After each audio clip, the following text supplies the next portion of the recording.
Hey guys, just thought we'd do a quick little What's Up Wednesday to answer some frequently asked questions that we're running across in the comments.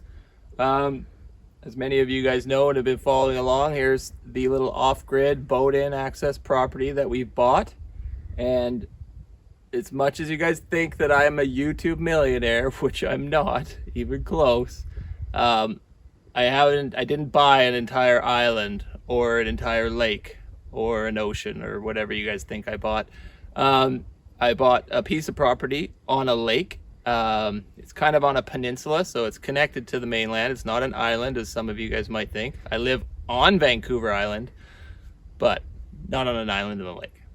So I've got a neighbor on either side. My property is about 5 and a bit acres, so good size, but fairly narrow and really long. So I've got a whole bunch of forest behind me, and I've got about 130 feet of waterfront, or the width of my lot is 130 feet. And because the angle of the property lines, they're actually not square to the shoreline. So my shoreline's kind of on an angle. So I've got about maybe 180 feet of actual shoreline.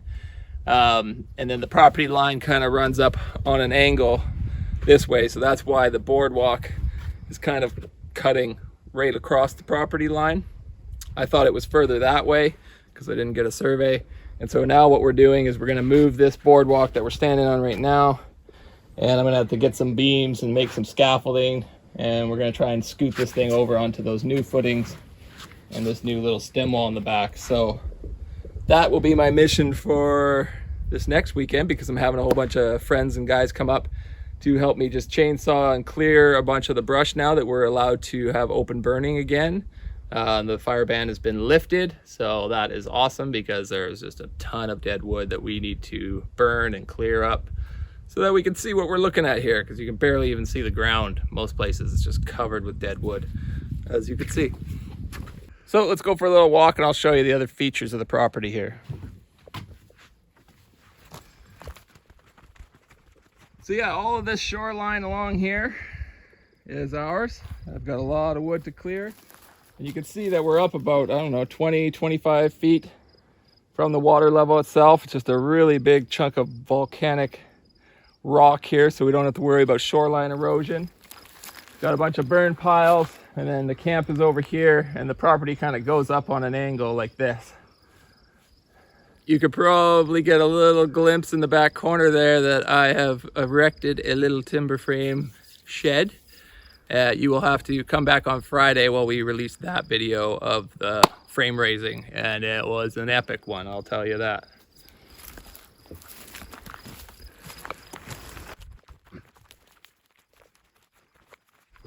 Okay, so we got this massive burn pile. I think I'm actually going to move that because it's pretty close to the privy.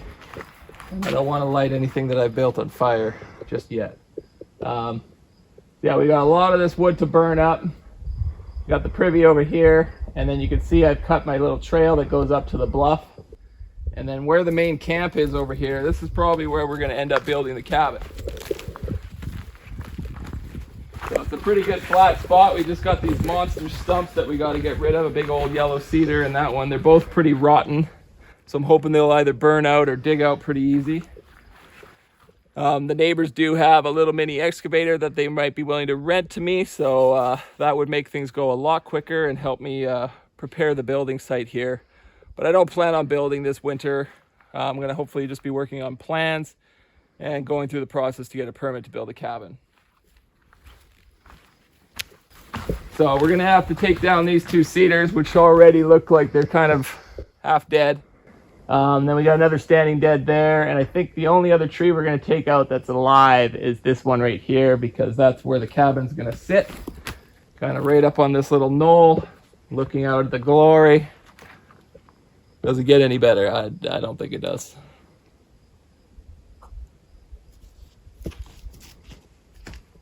Okay, so I've got some 1.5-inch pipe here, 3 coils of 100 feet, which should hopefully get me up to where my water system is. So this is the piping that I'm going to run down to where my dock is.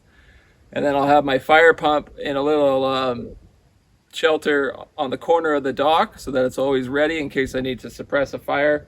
And then I'll have this running underneath the boardwalk and the ramp down to the dock so that I can connect this piping to my fire hose pump, and that's what I'll use to pump water up to fill up my water tanks. And then from there, I've got just some 1/2-inch line that I'm gonna run down. I don't know if I can trench it because there's very little overburden or soil here. It's a lot of bedrock.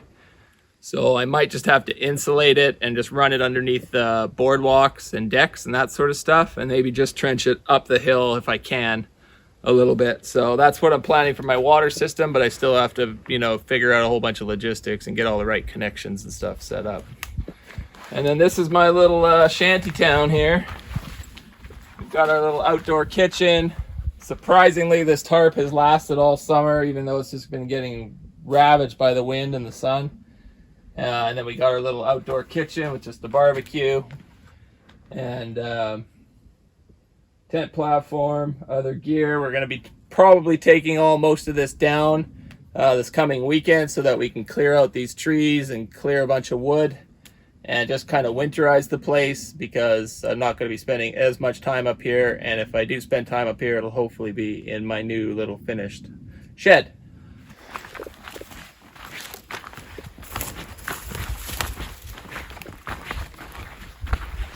So there's also this little gully on the property that goes down to the beach that unfortunately is on my neighbor's property.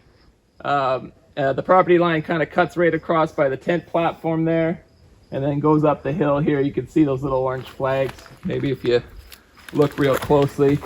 So what I want to do is kind of make a boulder retaining wall there, and then some of the soil that I grade out of where the building site area is going to be, I want to kind of push it down into the gully and hopefully, you know, just grade that a little bit better so that at least have a nice kind of flat area to sit and look out at the view. Obviously, I can't build that close to the property line. My setbacks are 15 feet from either property line and 50 feet from the water's edge. So we got the little king swing here, and then let's go up the trail here and I'll show you the bluff and the woods behind.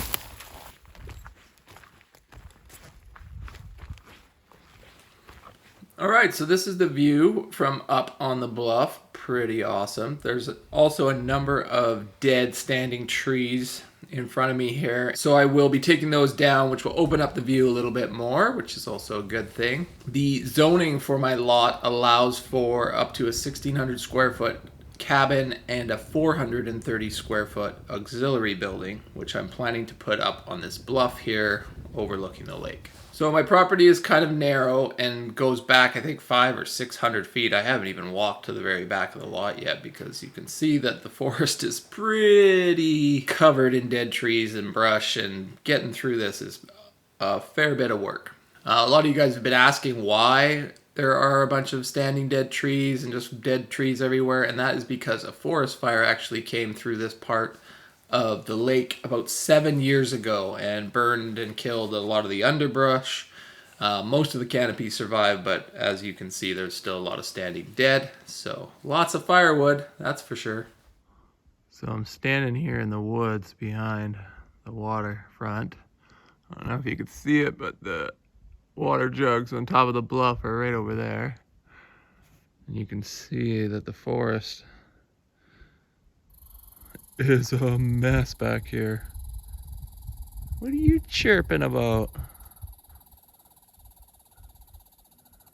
That's so beautiful. And I was thinking, man, how am I gonna clean all this up? I don't really want to bring a machine through here. Definitely can't afford it. So then I was thinking, just build up an Ewok village in the trees. Tell me that wouldn't be so awesome. So I've pretty much got my work cut out for me building a cabin, an auxiliary building shop, an Ewok village, probably a hobbit house or two, maybe some underground bunkers for the end of the world. I'm just glad to be in a spot that is this beautiful. Anyways, I hope you've enjoyed this property tour, guys. If you have any questions about the property, future projects and stuff like that, feel free to put them in the comments down below, and we can always make a follow-up video. Until the next one, Samurai out.